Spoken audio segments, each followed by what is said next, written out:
Oke, bismillahirrahmanirrahim. Assalamualaikum warahmatullahi wabarakatuh.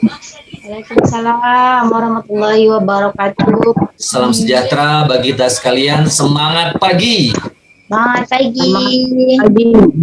Bahagia sekali pada malam hari ini kita dapat berjumpa kembali di acara Maximax Virtual Presentation, yang mana pada malam hari ini kita akan berfokus kepada sesi kesehatan, di mana di sesi kesehatan ini kita nanti akan banyak mendapatkan pemahaman tentang edukasi yang akan disampaikan oleh dokter, yang mana temanya adalah tentang COVID-19 ya, yang saat ini sedang kita rasakan bersama, di mana nanti di sesi ini juga ada sesi tanya jawab, yang mana kita silahkan nanti semua ya Bapak Ibu bertanya sepuasnya ya, karena sesi yang sangat spesial untuk kita bisa langsung tanya jawab atau konsultasi dengan dokter kita, yaitu Dr. Iskandar Junaidi. Baiklah Bapak Ibu ya, sebagaimana biasa sedikit kami informasikan profil dari Pak Dr. Iskandar Junaidi, terutama untuk yang mungkin masih baru pertama kali hadir di acara Zoom malam hari ini, yang mana Pak Dr. Iskandar Junaidi selama 25 tahun beliau sebelumnya bekerja di perusahaan obat terkemuka baik nasional maupun internasional, kemudian juga di berbagai produk health food, kemudian juga alat estetika, kemudian juga beliau adalah seorang penulis, yang mana beliau menulis sejak tahun 1997, menulis berbagai buku yang banyak sekali telah diterbitkan, diantaranya diterbitkan oleh PT BIP Gramedia atau Kompas Group dari Jakarta, kemudian juga dari penerbit Andi Yogyakarta. Buku-bukunya diantaranya adalah tentang penyakit sendi, kemudian panduan obat dan suplemen Indonesia, kemudian ada lagi yang terbaru ini hidrogen dan medical gas ya, kemudian panduan lengkap tentang kanker serviks ya, dan masih banyak lagi buku-buku lainnya, di mana beliau juga sampai saat ini buka praktek yaitu sebagai dokter umum dan estetika di daerah Serpong, dan juga beliau adalah seorang speaker ataupun trainer di berbagai seminar ataupun simposium baik nasional maupun internasional. Dan kita bersyukur sekali karena pada malam hari ini di tengah kesibukan beliau yang sangat luar biasa, kita berkesempatan untuk mendapatkan edukasi langsung dari beliau yang pada malam hari ini bertemakan tentang COVID-19. Baik Bapak Ibu, mari kita sambut dengan aplaus yang luar biasa untuk pembicara kita, Bapak Dr. Iskandar Junaidi. Silakan Pak Dokter. Terima kasih Pak Aminuddin, terima kasih semuanya. Selamat malam. Hari ini kita akan kembali bertemu di Zoom seminar ya hari Sabtu ini tentang kesehatan. Mohon maaf kepada Bapak Ibu semua karena waktunya kita rubah ya, dari biasanya hari Kamis siang dirubah ke hari Minggu karena ini cukup leluasa bagi kita untuk bisa mengikuti Zoom meeting dengan lebih maksimal. Terima kasih atas sediaannya juga untuk Pak Aristanto dan teman-teman para leader yang bersedia mengganti waktu Zoom seminar kita. Baik Bapak Ibu, hari ini kita akan bahas mengenai COVID-19, pandemi dewasa ini sebagai musuh manusia yang baru. Ya, saya lanjutkan tentang topik ini karena minggu kemarin saya ada di Bogor, itu lagi rapid ya, teman-teman kita di Bogor itu sinyalnya jelek sekali. Wifi hotel juga kebetulan bermasalah. Saya pakai kuota handphone saya juga sinyalnya tidak dapat sehingga terputus. Jadi mohon maaf sekali nih. Hari ini kita mau lanjutkan mengenai COVID-19 ini supaya kita lebih mengenal, lebih mengetahui tentang COVID-19 sehingga kita bisa mengantisipasi dan mencegah serta mengobati tentang COVID-19 ini manakala ini kita berhadapan dengannya. Jadi Bapak Ibu, kita akan teruskan untuk waktu ke depan ini 1 jam ini untuk kita lebih mengenal lebih jauh. Nah, seperti kita ketahui, saya ulangin sebentar ya Bapak Ibu, malam ini kita akan fokus ke mengenai interpretasi tes COVID dan pasca sembuh dari COVID, apa saja yang harus kita lakukan. Tetapi sebelum itu kita juga perlu mengetahui sebenarnya gejala COVID-19 ini mirip atau sama dengan gejala infeksi virus pada umumnya, seperti flu atau infeksi virus pada umum yang lain. Itu biasanya ada demam, ada batuk kering, dan sesak nafas. Nah, di COVID-19 ini lebih spesifiknya di sesak nafas. Jadi ada batuk kering dan sesak nafas. Jadi seperti lelah, nyeri otot, dan lain-lain itu gejala umum yang kita jumpai ketika kita terpapar atau terserang oleh infeksi virus, termasuk sakit kepala, nyeri sendi, yaitu semua gejala umum dari infeksi virus. Nah, gejala spesifik dari COVID-19 ini, ya ini sesak nafas, ya kadang-kadang ada menyerang paru-paru, terjadi pneumonia, ya nyeri atau ada tekanan rasa tidak nyaman di dada. Nah, terus yang lebih spesifik juga biasanya kehilangan kemampuan untuk penciuman dan perasa. Itu lebih agak spesifik untuk infeksi virus COVID-19. Nah, kalau pengobatan, Bapak Ibu, seperti kita ketahui sampai saat ini memang penyakit yang disebabkan oleh virus itu tidak ada obatnya sebenarnya. Hanya ada beberapa penyakit yang bisa kita atasi dengan obat. Itu pun tidak spesifik. Karena memang infeksi atau penyakit karena virus ini bagi kita kalangan medis ini agak susah ya, agak sulit, terutama para saintifik, para peneliti itu sering ketinggalan dengan virus ini, seperti vaksin dan lain-lain ya, termasuk obat. Manakala para ilmuwan peneliti sedang meneliti suatu obat atau vaksin terhadap satu virus, virusnya sudah berubah, mutasi. Dan virus ini setiap saat berubah, dia masuk ke satu orang, ke orang lain itu mengalami perubahan.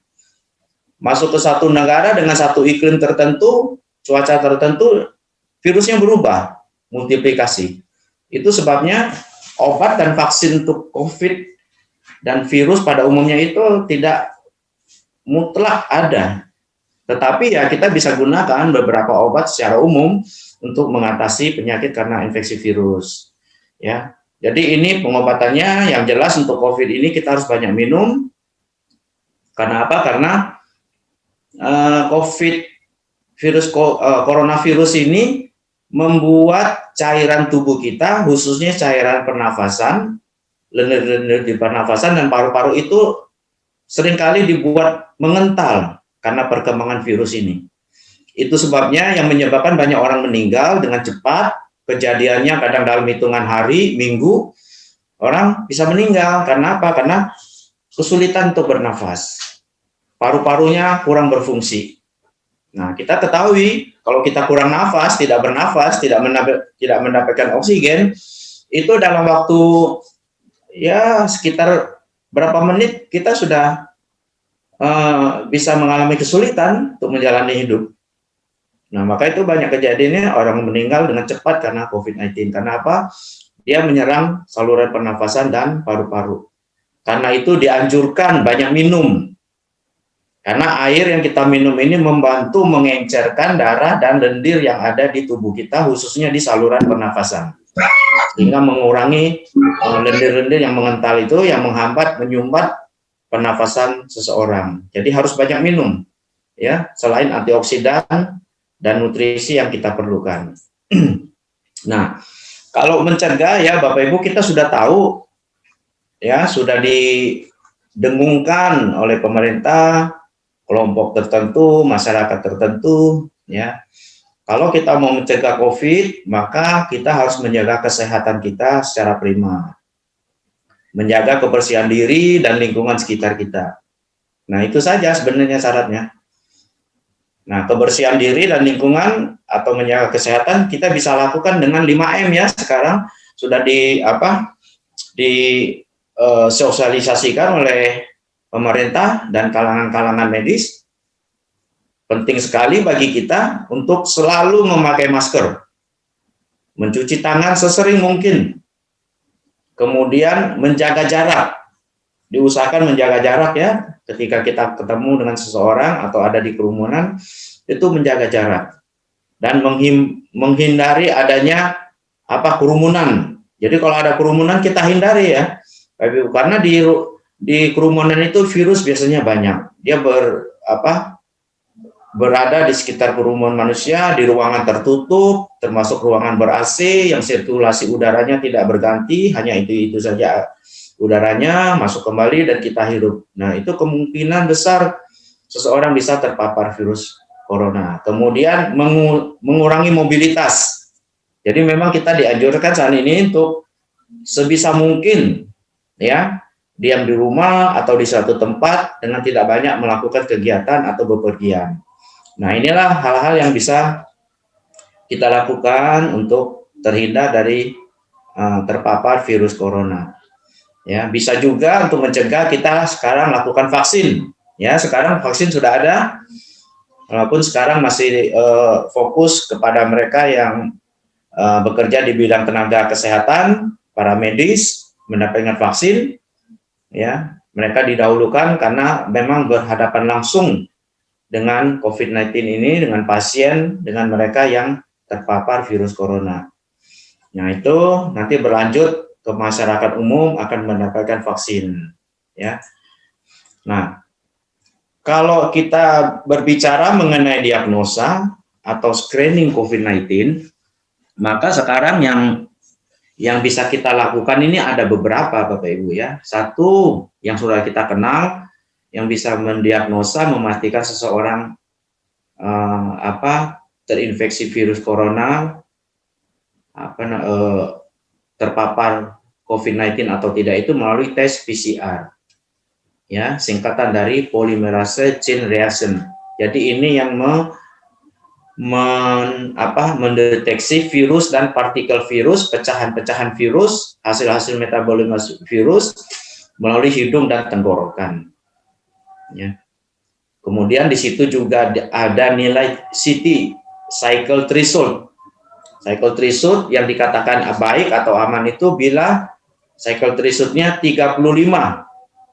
Jadi cycle threshold ini kecepatan perubahan mutasi virus atau kecepatan virus dalam menginfeksi seseorang.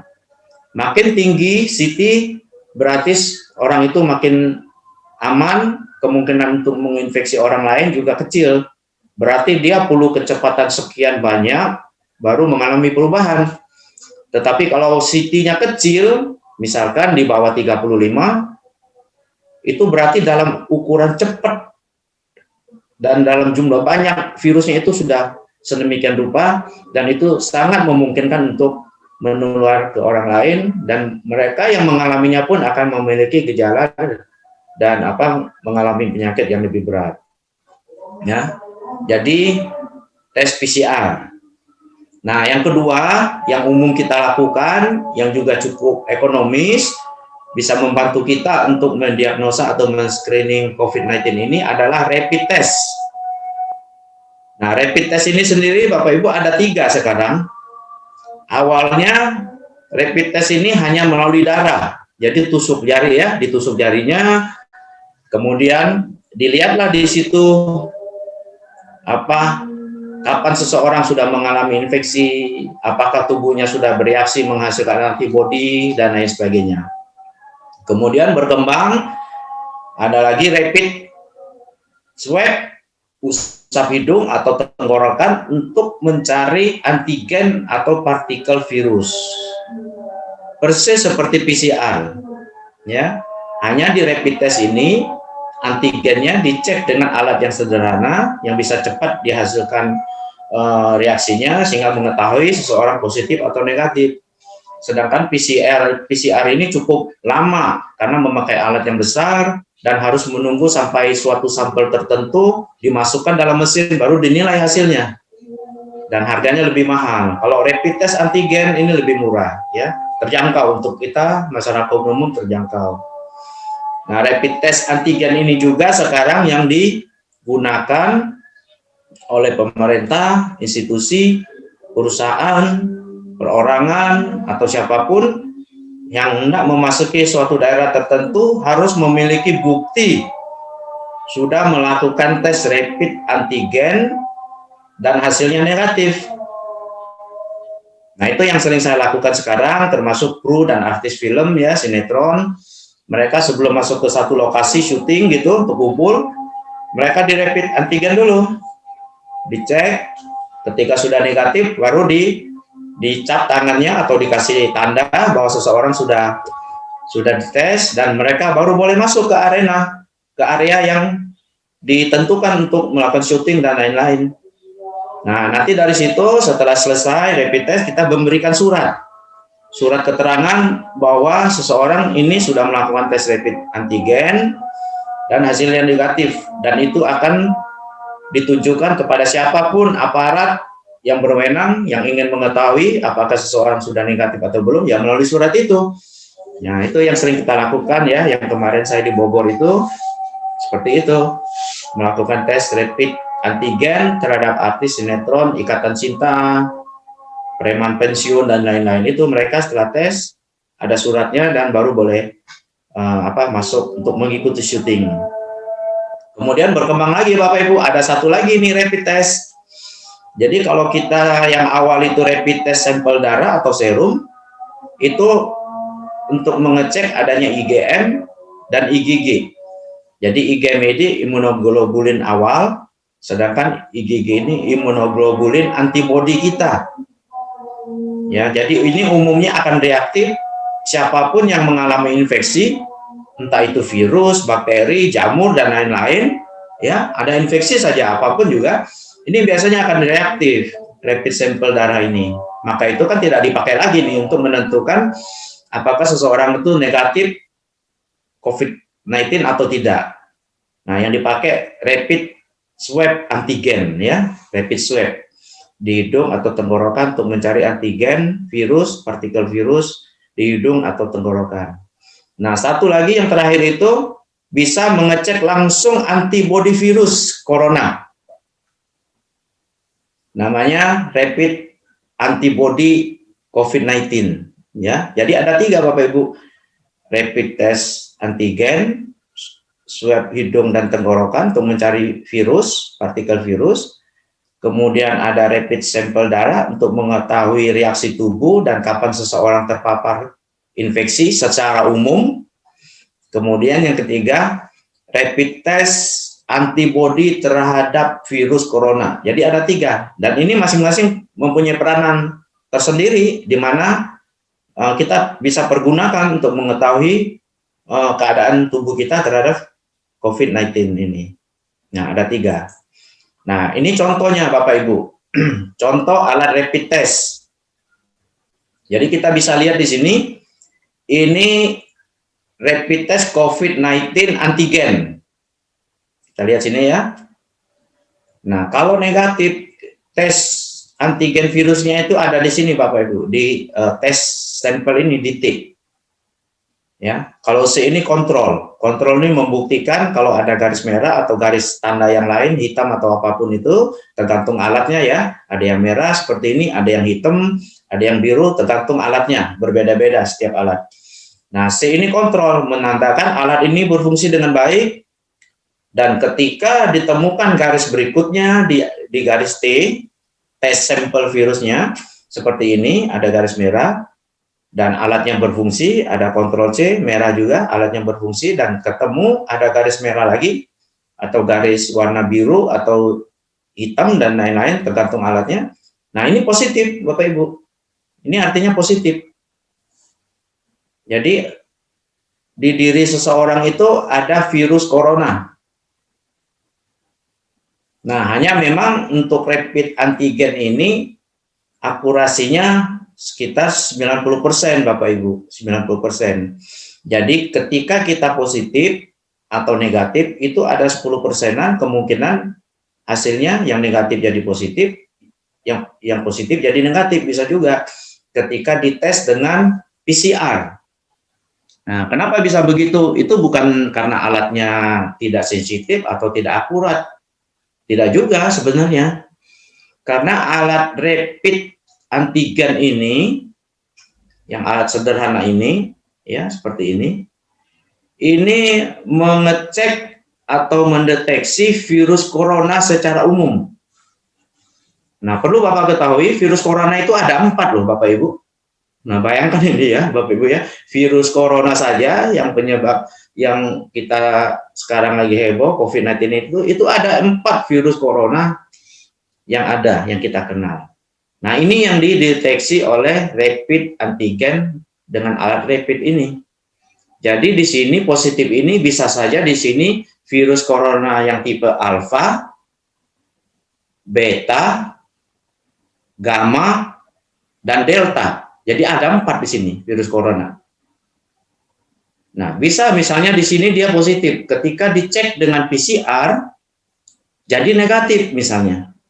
Kenapa? Karena bisa saja waktu positif di rapid antigen ini, yang ada di sini adalah virus corona alfa, delta, dan gamma. Beta tidak ada di sini. Ketika dicek dengan PCR positif, kenapa seperti ini misalnya? Waktu di sini negatif, waktu cek di PCR kok positif. Kenapa? Karena ternyata waktu di sini dicek itu tidak ada betanya, virus corona beta.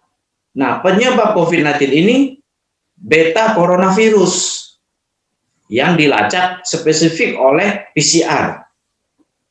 Jadi PCR itu langsung menuju sasaran ke virus corona tipe delta, tipe beta. Sedangkan di sini rapid antigen ini semua 4 tipe virus terdeteksi di sini.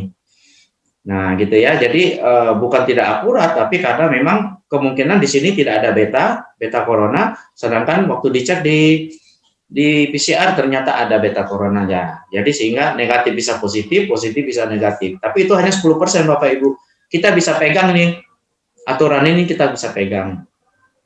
Bahkan virus corona yang bukan beta pun, ya, yang penyebab COVID itu pun, itu juga cukup berbahaya. Jadi sekalipun di PCR negatif, tapi di sini positif seperti ini, ya, di rapid antigen ini positif, lebih baik kita anggap positif, Bapak Ibu. Kita langsung ambil tindakan, mengobati, mencegah, dan lain sebagainya. Karena tipe virus corona yang lain pun, selain beta itu pun juga cukup berbahaya, bisa menyebabkan banyak gangguan di tubuh kita. Jadi sekalipun PCR negatif, ya memang untuk menentukan akurasi di situ, tetapi ketika rapid antigen positif, seperti ini, ada 2 garis, kita anggap diri positif saja Bapak Ibu untuk amannya. Langsung ambil tindakan, kita berikan obat. Biasanya seperti itu. Kalau saya rapid test, ada yang positif seperti ini, langsung saya berikan resep obat virus yang membunuh virus, obat yang menghambat perkembangan virus, diberikan juga vitamin C, vitamin D, vitamin E untuk meningkatkan imunitas dan untuk mencegah infeksi saluran pernafasan dan paru-paru karena spesifik COVID-19 ini menyerang ke sana, kita berikan antibiotik sehingga saluran nafas tidak tersumbat atau tidak terhambat. Nah, itu cukup baik hasilnya. Selama saya lakukan itu, kalau tidak diobati, tidak diberi obat antivirus, seseorang hanya diisolasi, diberikan vitamin, mineral, nutrisi, makan berkualitas, tidur cukup, jemur sinar matahari pagi, itu umumnya perlu waktu 14 hari isolasi di suatu tempat. Nah, ketika kita berikan vitamin mineral seperti yang sebelumnya, terus ditambah obat virus dan penghambat virus, itu biasanya 5 hari negatif Bapak Ibu. Jadi ketika tes lagi, hari kelima setelah minum obat virus dan multivitamin mineral itu, ini jadi negatif biasanya Bapak Ibu. Ini sudah terbukti. Hampir semua pasien atau orang yang melakukan rapid test yang positif, dikasih resep, dia tebus obatnya, dia minum sampai habis, hari kelima tes negatif Bapak Ibu. Nah, jadi ini cukup membantu mempersingkat waktu kita isolasi mandirinya, ya tidak perlu 14 hari. 5 hari sampai 7 hari itu biasanya sudah negatif ini. Yang penting obatnya diminum sampai habis. Nah, ini rapid antigen Bapak Ibu. Ini contoh rapid antigen 1, 2 ya. Ini negatif, ini positif. Nah, rapid antibody yang awal yang kita kenal ini tipe seperti ini Bapak Ibu. Jadi ini C kontrol, di sini ada IgG dan IgM. Disinilah kita bisa menilai kapan seseorang terpapar, kapan seseorang mulai sembuh dan memiliki antibodi, dan kapan dia sembuh. Dari alat kecil ini Bapak Ibu bisa, selain dengan PCR. Jadi ketika misalnya di kontrol C ada garis, ya, kemudian ada garis satu lagi di IgM, berarti orang ini kemungkinan terpapar virus coronanya dan waktu 1 hari sampai 14 hari. Berarti dalam 2 mingguan dia baru kontak. Nah, ketika ada garis IgM positif di sini, IgG juga mulai muncul, ada garis juga, berarti ini sudah masuk ke minggu ketiga dan tubuh sudah bereaksi menghasilkan antibodi. Jadi tubuhnya bagus ini, imunnya berfungsi baik. Ketika ada infeksi virus corona atau infeksi yang lain, tubuh bereaksi dan menghasilkan antibodi. Itu hari ke-21 ke atas biasanya, ya secara umum ya Bapak Ibu ya. Ada variasinya, secara umum begitu. Nah, berarti kita melihat nih, ketika ini ada IgG, wah ini sudah masuk ke 21 hari nih, orang ini terpapar virus corona, dan antibodi sudah mulai terbentuk. Ya, IgM masih ada. Ketika minggu ke-28 dan seterusnya, biasanya kalau tubuhnya bagus, imunnya berfungsi dengan baik, biasanya IgG ini jadi negatif. Seperti ini tidak ada garis, tetapi IgG makin terang garisnya dan makin kentara. Ini berarti seseorang antibodinya sudah terbentuk cukup banyak dan dia menuju ke proses kesembuhan. Ya. Dan 1 minggu kemudian jika IgG tetap tinggi, dikatakan seseorang sudah sembuh dan memiliki antibodi yang cukup untuk menghadapi virus yang sama. Nah, itu Bapak Ibu. Jadi dengan alat yang kecil ini pun kita bisa menilai kapan seseorang terpapar, kapan tubuhnya bereaksi dan bagus menghasilkan antibodi. Ketika orang terpapar IgM tetap ada, IgG imunoglobulin G tidak ada, antibodi tidak ada, ini kemungkinan jadi kronis ini orang. Akan semakin berat ini penyakitnya. Nah, kita bisa mengatasi dengan pengobatan, pencegahan, dan lain sebagainya dari sini juga sebenarnya, selain gejala. Nah, yang berikut yang tadi saya katakan yang terbaru itu, tes antibodi khusus untuk COVID-19. Kalau ini kan umum nih Bapak Ibu. Infeksi yang lain pun bisa reaktif di sini. Bisa infeksi flu biasa, virus corona, infeksi jamur, bakteri, ini akan reaktif seperti ini. Tapi kalau ini yang satu ini yang terbaru, ya mirip seperti ini, yang tes COVID-19 antigen ini, tapi ini khusus antibodi. Nah, ketika kita cek di sini ada antibodi, kita bisa meyakini dan mempercayai bahwa antibodi yang ada di sini adalah antibodi untuk COVID-19.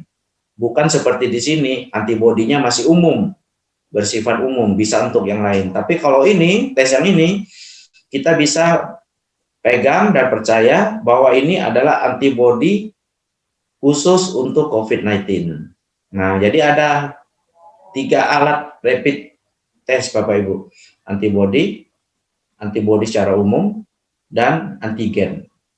Nah, jadi dengan alat sederhana inilah biasanya menjadi pegangan kita para medis ya untuk menindaklanjuti dan mengobati pasien-pasien yang terpapar virus corona. Nah, ini ya alatnya seperti ini, sederhana Bapak Ibu, murah loh Bapak Ibu. Ya, murah. Sekarang di bawah 200.000 ini untuk tes ini. Ya, awalnya mahal nih, 300 ribuan lebih. Sekarang sudah 200.000, kalau dalam grup jumlah banyak itu bisa turun lagi harganya. Ya, karena kalau kita beli banyak alatnya ada harga yang lebih murah. Nah, ini kita bisa pakai dan inilah yang sering kita pakai rapid. Mereka yang mau ke bandara, mau keluar kota, mau ke tempat tertentu, mau masuk kota tertentu, atau artis-artis dan kru yang akan kumpul untuk melakukan syuting. Ini tes ini yang kita lakukan. Setelah ini hasilnya negatif, kita keluarkan surat. Mereka ketika ditanya petugas, mereka bisa tunjukkan ini surat tes saya negatif. Jadi mereka bisa bebas berkumpul dengan menjaga jarak ya, tetap mengikuti protokol kesehatan dan mereka bisa bebas melakukan aktivitasnya gitu. Nah, kalau kita merasa terpapar virus corona, pengen tahu nih, ingin tahu apakah saya ini sudah punya antibodi atau enggak, boleh juga nih tes dengan ini Bapak Ibu. Tes COVID-19 antibodi.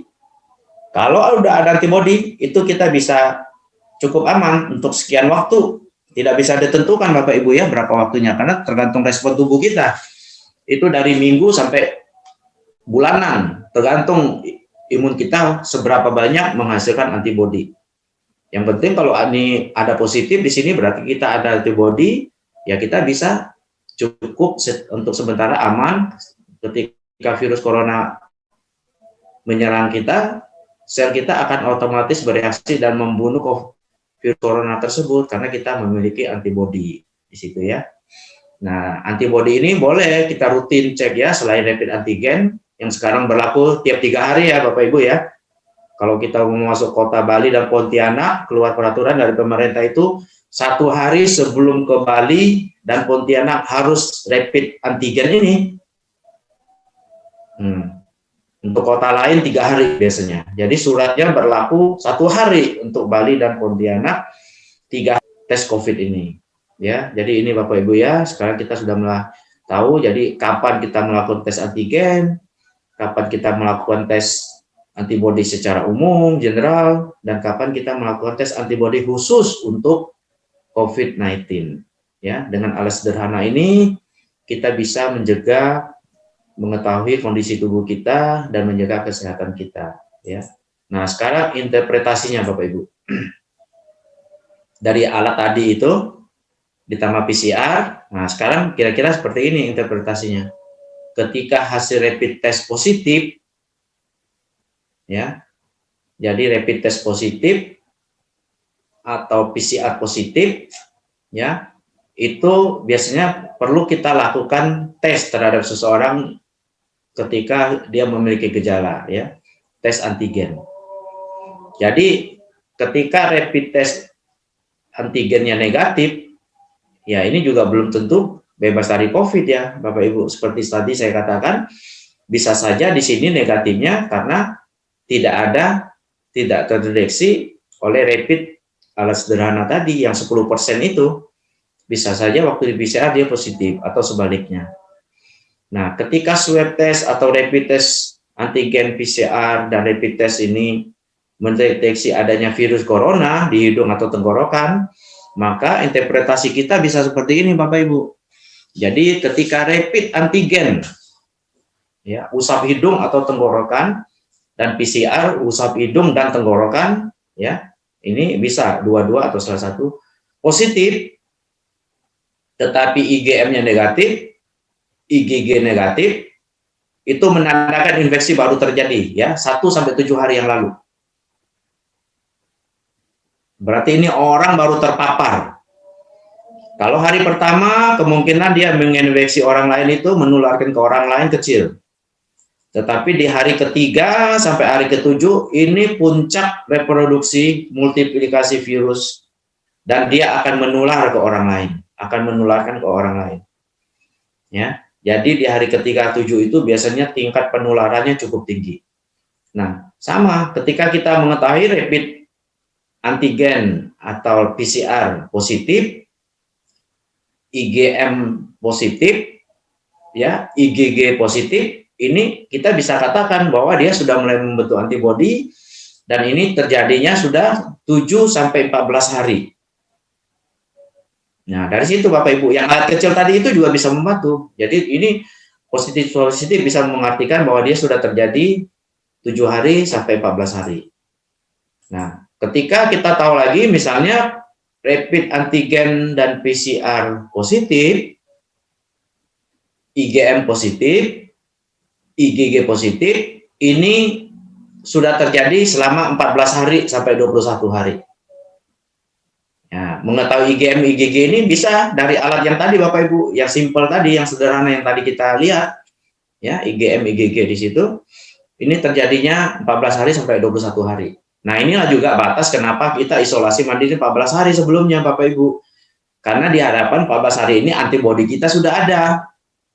Sehingga virus ini sudah bisa diatasin dan tingkat penularan sudah bisa turun karena antibodi kita sudah bisa membunuh virusnya. Makanya diisolasi 14 hari.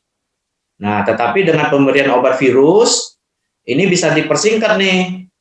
IgM positif ini. Bisa hari kelima sudah negatif ini. Ya, rapid antigen negatif, IgM bisa negatif. Jadi tidak harus 14 hari kalau saya sekarang Bapak Ibu. Seminggu sudah cukup. Begitu tes rapid hari kelima atau ketujuh dia negatif, berarti kita meyakini bahwa virusnya sudah musnah karena antibodinya yang bekerja. Sementara itu obat virusnya yang bekerja, walaupun antibodi belum ada, ya, karena obat virus tadi ya, obat virus dan obat penghambat virus. Nah itu ini. Nah apabila tes antigen dengan rapid maupun PCR positif, IgM negatif, IgG positif, nah ini kita bisa berasumsi bahwa orang ini sudah menuju sembuh. Karena IgM sudah negatif. Sudah menuju sembuh dia ya. Antibodi sudah terbentuk IgG. Ibu, jadi ini akan berlanjut lama ini penyakit COVID ini. Ya, kita harus terbiasa sekarang dengan prokes itu ya, protokol kesehatan. Jadi ini bisa reinfeksi, bisa ya Bapak Ibu. Jadi tetap harus berjaga-jaga. Tidak bisa bebas lagi ya seperti dulu gitu. Nah, bagaimana menjaga imunitas tubuh kita supaya kuat? Jadi Bapak Ibu, untuk menghadapi virus corona, menghadapi infeksi virus pada umumnya, itu mau tidak mau, yang paling bisa kita andalkan itu adalah imunitas tubuh kita sendiri. Kekebalan tubuh kita sendiri. Ya, tidak ada yang lain. Maka itu perlu dipastikan imunitas kita ini kuat dan sehat. Ya, maka itu dianjurkan makanan yang bergizi. Cukup tidur, olahraga teratur, hindari minuman keras, merokok, hindari stres, dimanage stresnya, kemudian bisa melakukan vaksinasi. Nah, untuk meningkatkan imun juga dari makanan dan minuman, kadang-kadang kita tidak bisa mendapatkan ini namanya antioksidan atau vitamin mineral ya yang kita perlukan untuk imun kuat. Ya, jadi poin pokok yang membuat imun seseorang itu langsung terkait imun seseorang kuat atau lemah itu adalah ini, konsumsi makanan minuman. Protein, antioksidan, vitamin, mineral. Kalau yang lain kan ini seperti tidur cukup, ini hanya membantu supaya saraf kita, otot kita refresh, segar kembali. Olahraga teratur supaya tubuh aliran darah kita lancar. Ya, stres juga mengurangi kelelahan di pikiran, di saraf kita. Tapi yang terkait langsung dengan imunitas itu makanan. Jadi apa yang kita makan? Mengandung protein kah? Mengandung antioksidan kah? Mengandung vitamin, mineral, apa tidak? Ini yang langsung terkait dengan imunitas kita. Nah, kita tahu sendiri yang namanya makanan, kita ini akan agak sulit ya Bapak Ibu. Selain makanan kita kadang-kadang tidak berkualitas, tidak bergizi, ya, mungkin karena sumbernya tidak baik, cara masaknya salah, ya, kebanyakan bahan tertentu, ada zat kimia, ya. Juga kadang-kadang makanannya kita juga tidak teratur. Kadang makan, kadang tidak. Ya, sudah tidak bergizi makanannya, kadang-kadang telat makan, kadang-kadang tidak makan. Bagaimana imun mau kuat? Gitu Bapak Ibu. Maka itu kan infeksi virus corona ini makin menjadi-jadi. Karena imun kita lemah. Kenapa imun lemah? Karena kita sangat rentan dengan urusan makanan ini. Kita sangat lemah di sini. Sering kita lalai, menganggap sepele. Nggak usah makanlah, makan seadanya, makan seperlunya, makan apa aja yang itu mengakibatkan imunitas kita rendah. Ya, yang lain ini kan hanya penunjang nih Bapak Ibu. Kegiatan lain ini hanya penunjang nih gaya hidup saya yang lain ini. Untuk imunitas itu benar-benar tergantung makanan kita, minuman kita. Nah, makanya harus dipastikan. Karena kita sulit meyakini atau mendapatkan makanan yang berkualitas, mendapatkan vitamin, mineral, antioksidan yang cukup untuk imun kita, imun tubuh kita, Maka mau tidak mau Bapak Ibu, kita sekarang harus mengkonsumsi produk kesehatan, suplemen atau herbal. Sudah tidak bisa lagi ditawar, ya. Sebelum ada COVID saja ini sudah diperlukan, apalagi sekarang. Kenapa perlu herbal dan suplemen, herbal atau suplemen? Karena tadi, siapa dari sini kita yang bisa memastikan makanan kita itu bergizi untuk menunjang imunitas kita? Kan tidak ada. Bukan berarti makanan mewah di hotel, di restoran mewah itu menjamin imunitas, makanan berkualitas untuk imunnya bagus. Belum tentu. Itu kan tergantung bahan pokoknya, tergantung cara memasaknya. Ya, banyak faktor terlibat di situ. Maka sekalipun di hotel mewah, restoran mewah, tempat bagus, makanan mewah, itu tidak menjamin seseorang mendapatkan imun yang kuat. Buktinya COVID-19 banyak menyerang orang kaya kan? Yang makanannya enak, tinggal di mana tempat mewah, makan restoran atau di hotel, toh banyak yang kena kan? Orang-orang kaya, orang-orang yang makanannya mewah itu, karena apa? Tidak menjamin. Nah, makanya kita perlu Bapak Ibu, sisihkan uang kita sedikit, keuangan kita untuk membeli produk kesehatan, suplemen atau herbal. Yang utamanya mengandung antioksidan, vitamin, dan mineral. Karena ini sulit didapatkan dari makanan kita. Ya, sisihkan uang untuk mengkonsumsi herbal dan suplemen. Ya, Bapak Ibu. Karena itu, Bapak Ibu, ya, di Maximed kan kita ada 3 produk nih, Bapak Ibu, untuk membantu imunitas tubuh kita. Ada Maxibus, ada Maxibio, dan Maxlim. Dari ketiga produk ini masing-masing punya peranannya untuk imun kita bagus, terutama dalam menghadapi COVID-19. Seperti Maxibus, ya di sini kan fungsi utamanya melancarkan aliran darah. Nah, untuk sel kita sehat, kuat, imun kita bisa tumbuh sehat, itu kan perlu aliran darah yang bagus, yang terjamin, tidak terhambat atau tidak tersumbat aliran darahnya. Nah, ini Maxibus bisa membantu untuk melancarkan aliran darah kita, sehingga nutrisi yang kita konsumsi, suplemen herbal yang kita konsumsi itu bisa sampai ke tujuan dengan baik, bisa sampai ke sel kita dengan tepat. Ya, kalau kita aliran darahnya tidak lancar, sekalipun kita mengkonsumsi suplemen yang bagus, ada antioksidan, vitamin, mineral, nutrisi makanan bagus, kalau aliran darah tidak lancar, tidak sampai ke sel, ke arteri yang paling kecil, kapiler gitu ya. Sel arteri yang paling kecil kan kapiler Bapak Ibu, yang ada di bawah kulit, di mana ya, yang menyerap itu kan kapiler.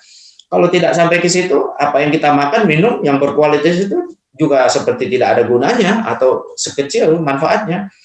Kalau aliran darah kita tidak lancar, nah maka perlu ini Maxibus ini. Nah, satu lagi Maxlim. Maxlim juga perlu untuk kita bisa membantu imun kita kuat dalam rangka khususnya mengatasi COVID-19 ini. Kenapa? Karena Maxlim ini membantu melancarkan buang air besar kita. Kalau buang air besar kita lancar, artinya kotoran usus kita kan terbuang nih Bapak Ibu ya. Sisa-sisa makanan, metabolisme, sampah-sampah itu kan bisa terbuang dengan baik di saluran pencernaan kita. Nah, itu kan dampaknya bagus, efeknya kan bagus untuk kita Bapak Ibu.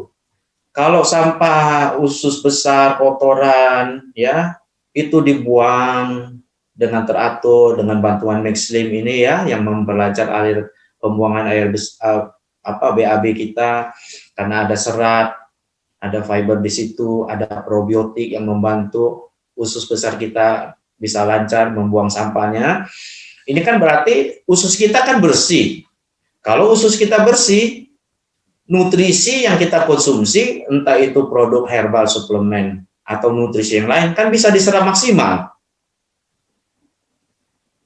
Nah, kalau usus kita tidak bersih, sekalipun aliran darah lancar, ini juga tidak maksimal. Karena apa? Karena tidak semua nutrisi, makanan, produk kesehatan yang kita konsumsi itu bisa diserap kalau ususnya kotor.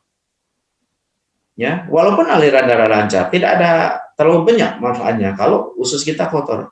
Tetapi kalau usus kita bersih, ya, karena buang air besar lancar dan sampah kita dikuras, dibuang, usus kita bersih, nutrisi yang kita konsumsi, vitamin, mineral, antioksidan bisa diserap dengan maksimal, kemudian diserap oleh fili-fili atau mukosa halus di usus, masuk ke darah, baru dihantarkan melalui Mexibus, aliran darah lancar.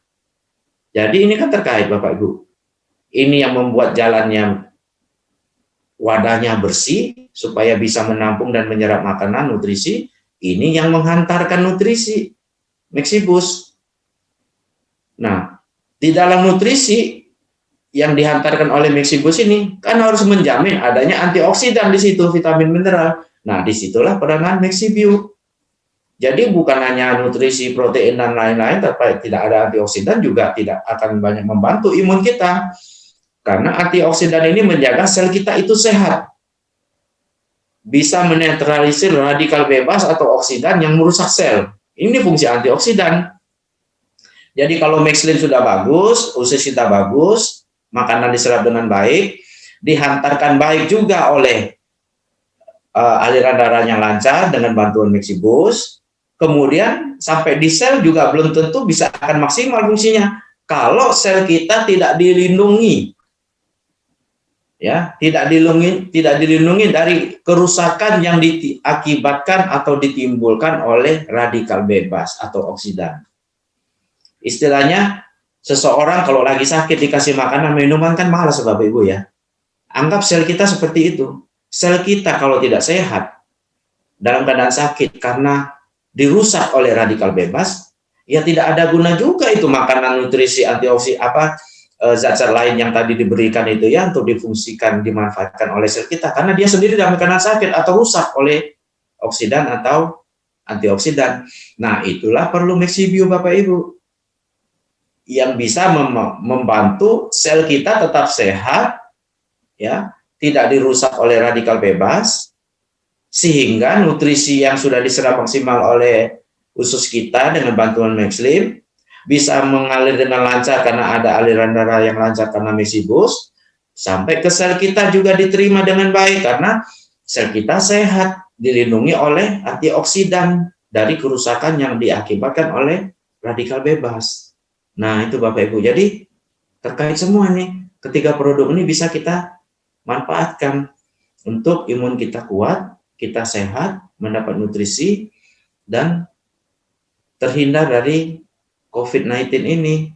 Minimal ada perlindungan diri kita ya. Dan kalaupun sampai virusnya ada yang masuk, itu masih bisa ada perlawanan dari sel kita yang sehat ini dengan membentuk antibodi. Kalau sel kita sehat, ada nutrisinya, gitu kan. Jadi ini semua bisa kita gunakan. Nah ya, ini tadi detox ya, Mexlin untuk detox, buang air lancar, Mexibus melancarkan aliran darah. Nah, Mexibio antioksidan menjamin sel itu sehat, terhindar dari kerusakan akibat radikal bebas atau oksidan. Ya, karena di sini penuh dengan antioksidan, ada cherry blossom, ada vitamin C, ada glutathione, ada jojoba oil. Ini kan antioksidan semua nih Bapak Ibu ya. Jadi banyak antioksidan di sini yang bisa membuat sel kita sehat. Istilahnya kebal dari kerusakan yang diakibatkan oleh radikal bebas atau oksidan. Nah, itu Bapak Ibu. Jadi kita bisa mulai memanfaatkan nih produk Meximax ya supaya bisa membantu kita sehat, mencegah atau mengobati penyakit COVID-19, membantu mencegah mengobati penyakit COVID-19 ini ya dengan bantuan obat kimia ya, karena virusnya kan harus dibunuh Bapak Ibu. Itu kan dengan obat kimia, virusnya dibunuh dan dihambat, sementara antioksidan membantu sel tetap sehat, menghasilkan antibodi dan tidak dirusak oleh virus juga gitu. Ya, jadi itu Bapak Ibu dari saya fungsi-fungsi dari Mexibio ya, menghambat oksidasi yang menyebabkan sel rusak, menetralisir radikal bebas yang juga merusak sel kita ya. Jadi dengan itu semua maka seyogyanya ya kita mampulah untuk menangkal dan menghadang laju COVID-19 ya ketika kita menjalani gaya hidup sehat, nutrisi ada, antioksidan ada, aliran darah lancar, usus kita juga bagus sehingga bisa menyerap semua makanan nutrisi yang kita konsumsi. Ya, gitu Bapak Ibu. Jadi demikian Bapak Ibu dari saya. Semoga semua ini bermanfaat. Terima kasih atas waktu dan perhatiannya. Mohon maaf jika ada lebih kurangnya, mohon maaf. Terima kasih. Semoga berguna bagi kita semua. Semangat pagi semuanya. Semangat pagi. Applause luar biasa untuk Bapak Dr. Iskandar Junaidi.